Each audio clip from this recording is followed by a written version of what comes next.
Welcome, everybody. I'd like to say hello to Coffee with Carbmee. My name is Christian Heinrich. I'm co-founder of Carbmee, and I like to welcome two special guests from Serbia flying into Berlin today.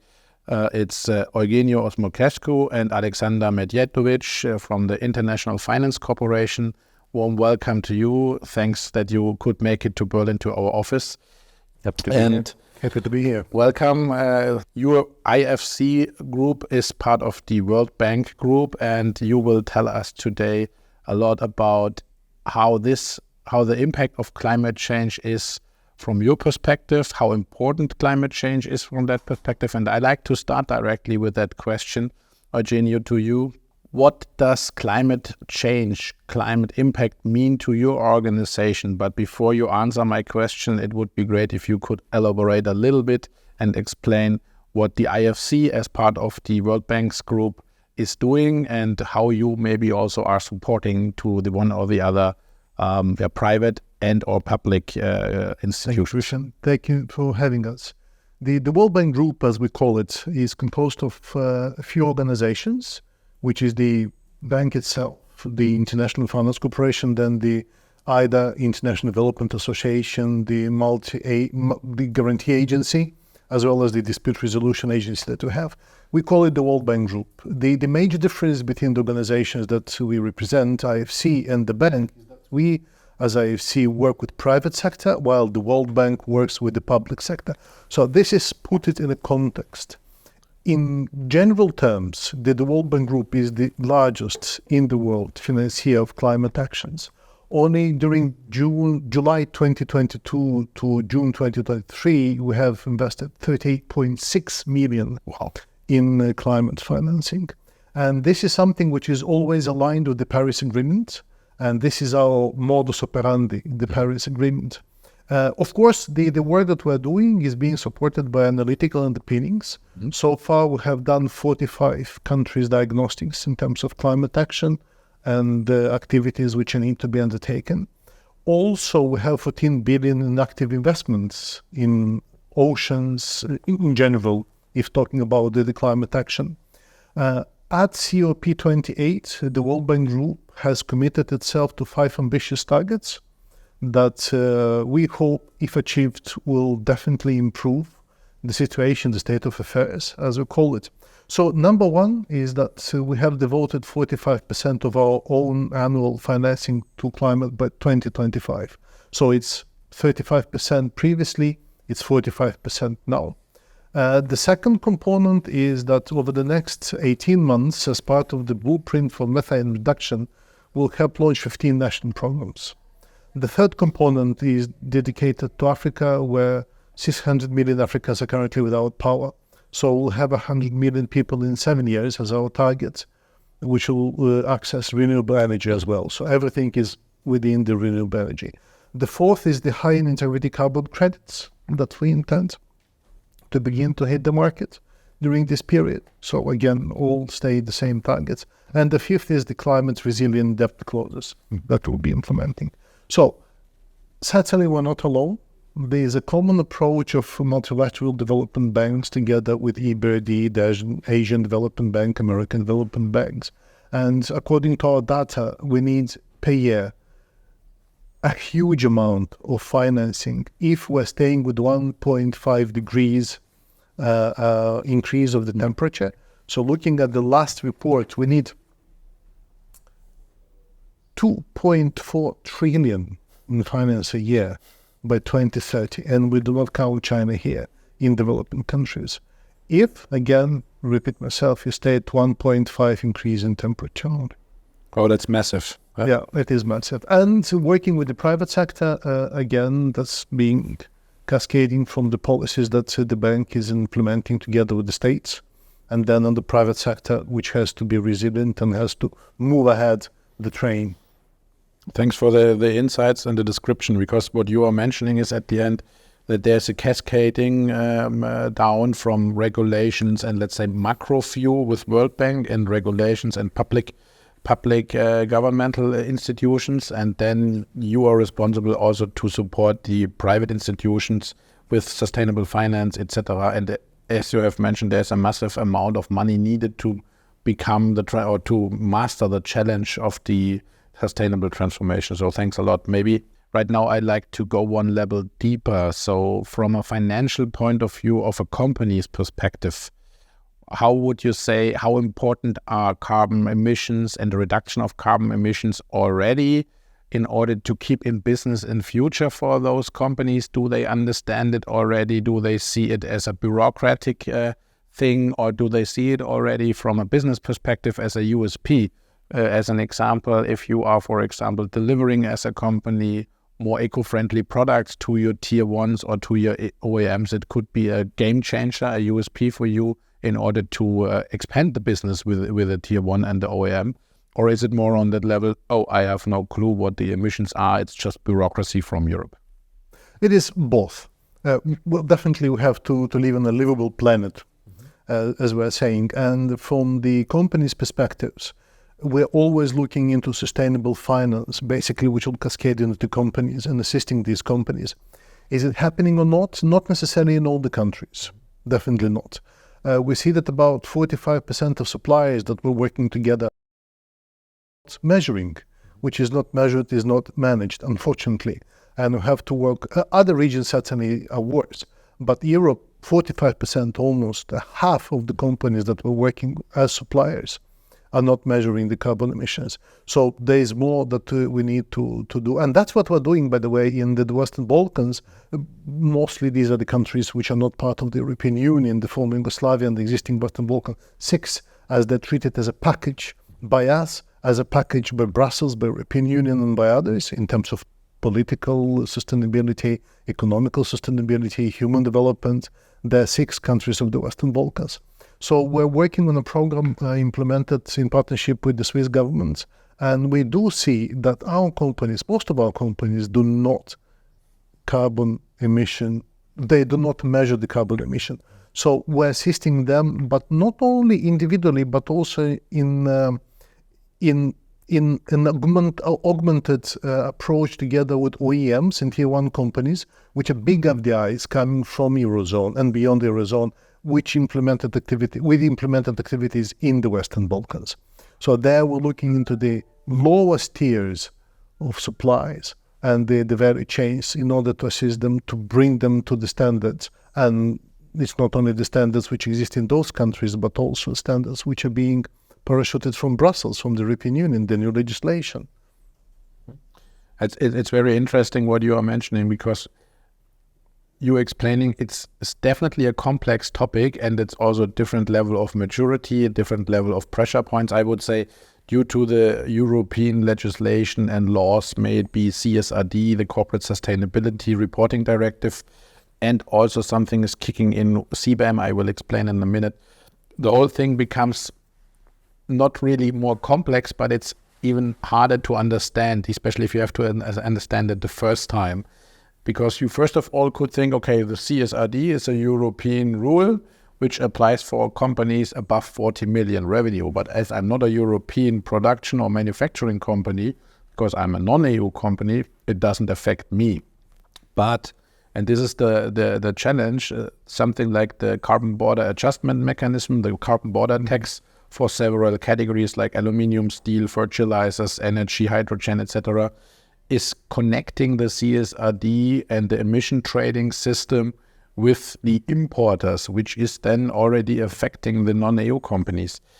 Do you see this already is already understood, or is the beginning? Do companies in your area understand what CBAM is, or do they say, I have never heard about it, or maybe they are already on that maturity level that they say, look, we know that everybody, OEMs, for example, in the automotive industry, they want to get our carbon emission data. And if we do that proactively, this could be a USP or a selling argument from us if we are working according to that. Where do you see where we are right now, or where do you see the challenges, Aleksandar? Well, first of all, we're talking about 2 things that you have mentioned also right now. We're talking about geography and we're talking about time. And you have to put these 2 in context when you look at the markets. The geography we're talking about has been defined now by non-EU countries. That can include the countries of the Western Balkans, but there are also some other countries in there. Certainly Ukraine was and is still in there.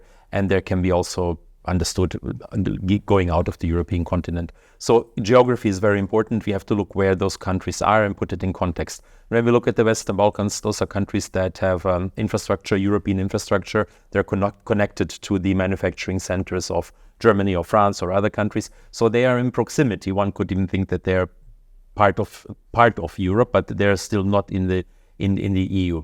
And previously, manufacturers, suppliers, players in those countries have been given a lot of time to develop. When we talk about their industrial development, we're talking about the last 20, potentially 30 years. So they had a lot of time to come to where they are right now. They're very successful performers. They supply already to many OEMs all around the world. They're not new players. However, now something new is being demanded from them. As again you said, a lot of them are not measuring. About half of them are not measuring right now. And that needs to change very quickly. You cannot give them another 30 years. So the pressure is very high on them, and they need to adapt a lot of new legislation that is being released by Brussels or by other lawmakers. And there, the cultural aspect comes into effect. In some contexts, you just need to give a little bit more time. And if you can't give the time, you need to give more patience, or you need to offer more assistance in adapting to all these reporting guidelines. And what's also important is inclusion. It's that in these countries that we're talking about, in the non-EU countries, very often the workers at the manufacturing process are not included in the decision-making or in the planning and strategic processes. They are there to work, to produce their part, and then it's being sent off for further use at the OEMs. But they do not really understand what's going to happen with the part. Now you need to include them much more and tell them that they will have to work on reducing carbon footprint, on complying with ESG, and also that maybe have an effect on their lives, on the healthy lives of their family in the immediate vicinity. So I think it's all about inclusion, including bringing the dates closer together, but also understanding that some things work just differently in those areas. It's very interesting what you say, because basically you say, okay, we are right now on a level. For example, on a macro perspective, it's clear 1.5 degree investment programs from World Bank, from other governments, also from big companies they are trying to support. And then we are coming to the tier 1s, tier 2s, for example. They start on a C level, on a company owner level also to understand and to cooperate with that proactively, because they say, look, we have the CSRD directive, our customers are affected by that, and also the CBAM thing, we need to report kind of something. I always compare it with lean management or clean shop floors or something like that, the 5S Kaizen. It was also a process where they then understood, okay, I need to be more lean, more clean in my production side 20 years ago, because otherwise I cannot continue delivering the products to the customer, and then I'm losing business.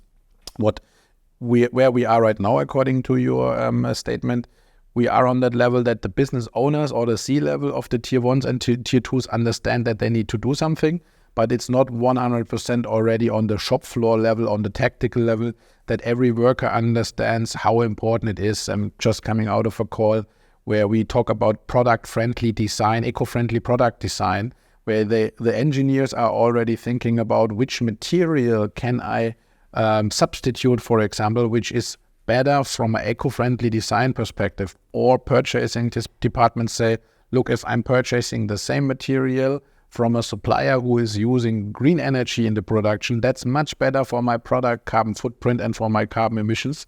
So basically then the sales department will be happy because they can sell it better from a more eco-friendly USP perspective to their existing clients. So, but this is definitely not something, and I also can tell you, even in a higher maturity areas, like for example Europe, because of the pressure, it's also not yet on the shop floor level.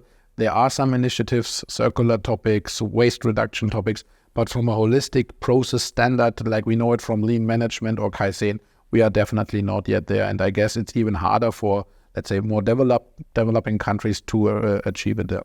But maybe, Eugeniu, you have also an opinion about that. No, you're completely correct. And this holistic approach, yes, there we have the policies, and having in front of mine some of the data for the Western Balkans on the climate action plans, and all the countries, they have the legislation. All of these legislation and all these countries aligned with the European framework, with the standards and the directives and all the legislation which is being cooked as we speak and will be implemented rather soon also, but also to individual laws and regulations of member states. As an example, the German Act, that we've assisted also our companies in public awareness and getting them ready for the act even before it had become as effective legal regulation. So we have everything there, but at the lower level, we have to work further with companies. And again, based on our experience, the will is there, not necessarily in case of all the companies. Some of the companies are lacking entrepreneurship skills, even ethics, even culture, that we have to assist them further.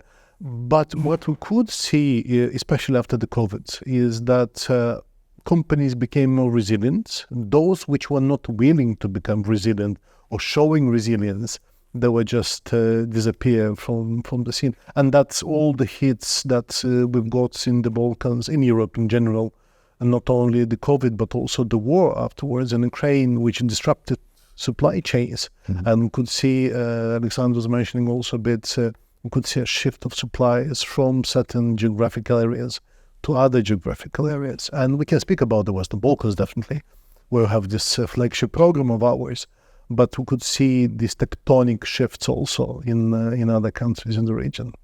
And also, I cannot underline enough the importance of culture, of mentality. You cannot only demand or constantly laws and regulations of someone without including them in the process of it. So as we're talking about the Western Balkans, most of these countries are accession candidates for the European Union, and they have to comply with a lot of new regulations, not only in the industrial part, but also in education, in social reforms and everything. And if you make them understand this is part of their development onto a better future, onto a path that will lead them to more advantages, it's just much more applicable also in the manufacturing process. And at the end of the day, the suppliers, all the OEMs and the industries have spent a lot of time developing new suppliers all over the world, all over the continents, and particularly in that part of the world or in Eastern Europe. So to keep those suppliers manufacturing and not make them drift away to doing other things, for example, becoming from a parts supplier and developer into software developers, you need to give them elements that make sense and that they can see that their production is going to improve, that their finances are going to improve by complying to the new laws that are coming, to the new regulations. Again, inclusion and cultural things are as important as timing and putting the whole geography into context. It's important also, then we've seen it, is that the governments, speaking about the top-down approaches, they started to understand better what EU is in general, in terms of legislation especially. Since even before you would see like copy-pasting laws and regulations without even thinking about that there are certain legal acts in EU which have a direct effect. Some of them have an indirect effect. So they were just cascading into the companies. Now they're assisting the companies with supply development programs, for instance, that we're also working in some of the countries. So they take into account in this case, and we're glad to see that, for instance, EFQM has been taken on board by the Serbian Development Agency as a tool to review the applications from companies that would qualify for a certain supply development program. So basically, they're following entirely the EU framework, institutionally and legally. That's very interesting. And I started with the first question. What is the IFC/World Bank's view on the importance of climate change? And right now we are talking about supply chains, global supply chains. I mean, we all know they are connected, not since 2 years, it's since 20 years plus. And it's because of the impact of the different income countries and etc. But I think I can make a clear pre-summary statement. The impact of climate change / carbon emissions is very high and has a high impact on where do we produce and manufacturing from a global supply chain perspective, not only from a country perspective, but also from a cultural perspective, from a change perspective, and how the cascade worked at the end. No? Yeah. Well, it will influence decisions in foreign direct investment. It will very much influence decisions of big companies, of large corporations, where they will produce. While in the past it might have been driven by cost or accessibility or logistics, just-in-time delivery, etc. Now comes the entire ESG aspect or the carbon footprint aspect. So big corporations will definitely look at where we will make the next investment decision will be related to where they can keep an eye on their carbon footprint. And talking about the supply chain, we're constantly using the word supply chain, but we kind of focus a little bit on the first part of the word, which is supply, and we forget that the chain has to be intact.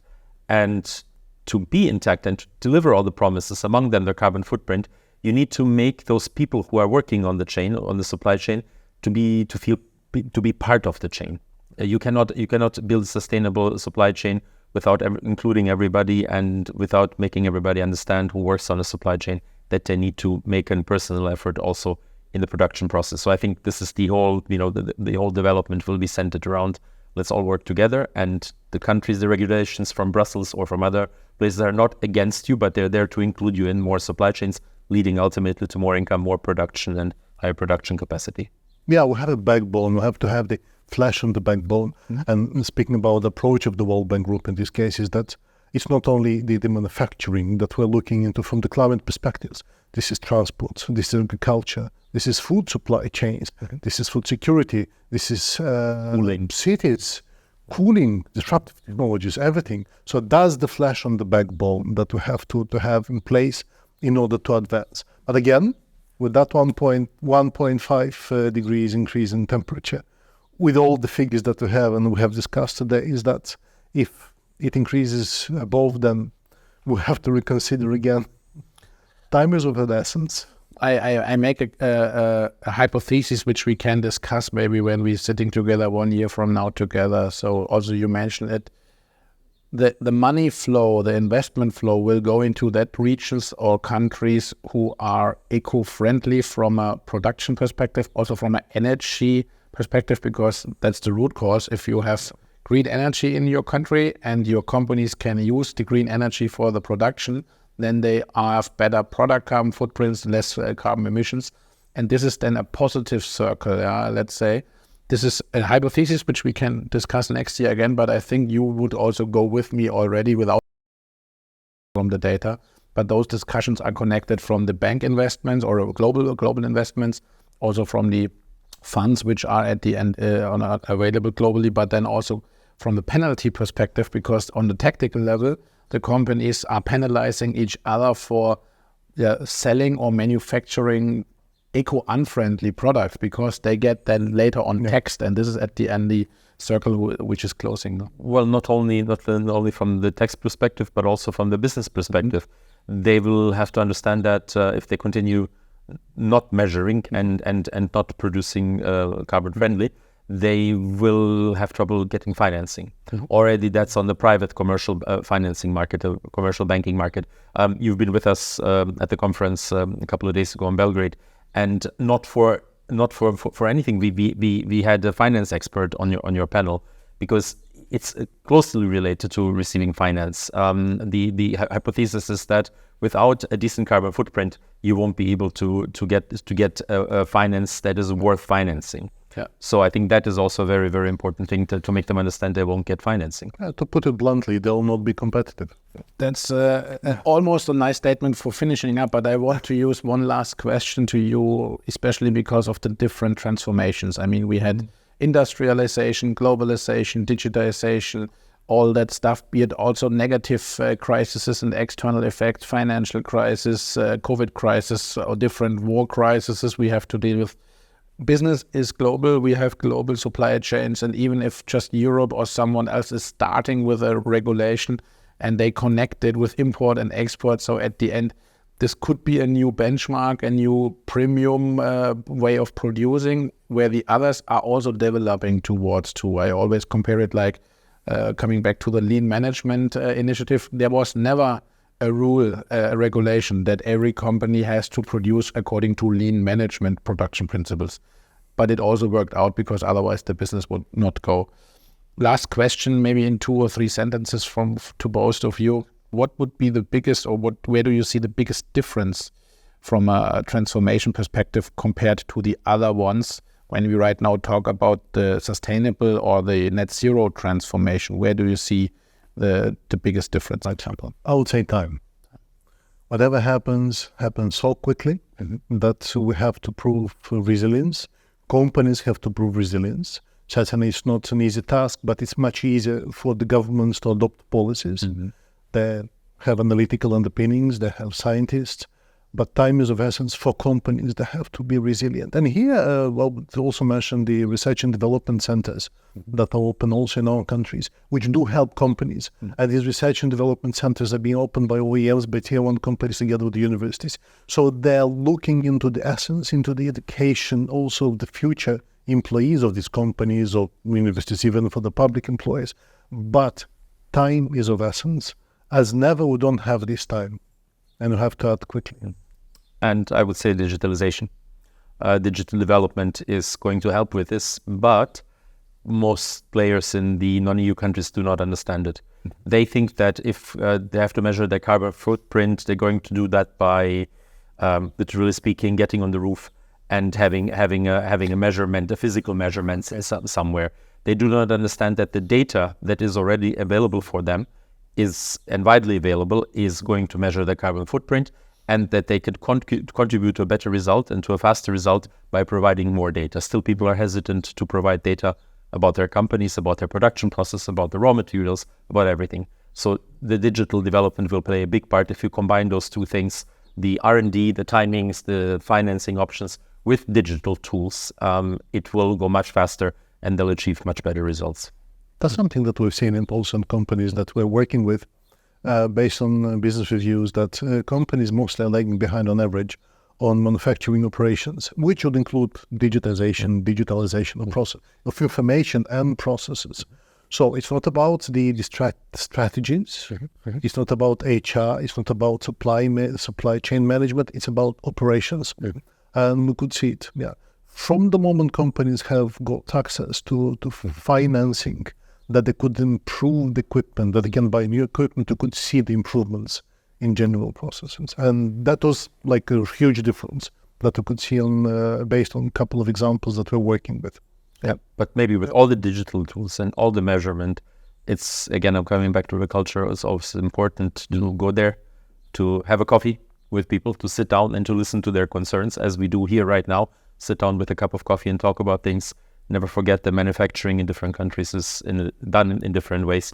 It's always good to have a coffee, sit down, and see how things are done there, and then you will come to much faster results.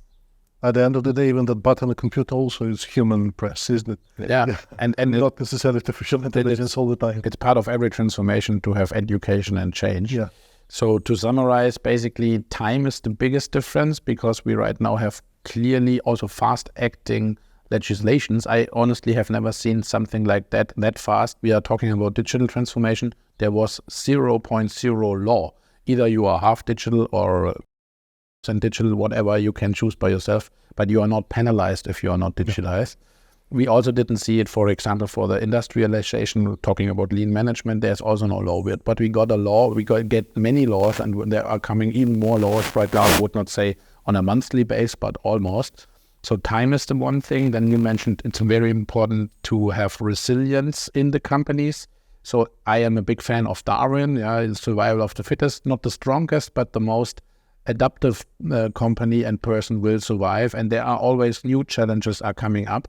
And we should maybe get rid of a little bit of this perfectionism. We need to surf on the wave and take this 80-20 approach, because tomorrow there's another wave coming, maybe directly from the other side, and we should not complain. But that's the disadvantage of the global world, because you have global stakeholders at the end. So it's not linear anymore. And then we have the digitization topic, which is very important, which is different because we have already right now the digitization. Also 20 years back with other transformation, it was not available, so we should use it. And you mentioned, which is very important, let's consider always the cultural backgrounds, also the level of maturity of the cultural backgrounds, which is for me then, and I like to add that it does not work without collaboration from all different players. And we see already the overall system from a micro and a macro perspective, it is already connected. The finance, the sustainable finance is supporting the countries who are developing some more eco-friendly energy systems, who are supporting then their countries. They are then getting not penalized with carbon border tax if they are more eco-friendly producing. So these are basically the 5 things I like to summarize. If you have something to add, feel free. Otherwise, I say thank you very much, Eugeniu. Thank you very much, Aleksandar, that you have been with us in Berlin. We will see each other hopefully soon, either in Germany or in another country where we have to do our explanation sessions, let's call it like that. And thanks for being here. Thank you. Thank you. We'll do it. We start with the conference and then come back here, as always. And there will be many new destinations on the map, because this doesn't stop. This goes on to many, many more areas in the world, and you will have more destinations to make a stop and discover. Let's make the roadshow.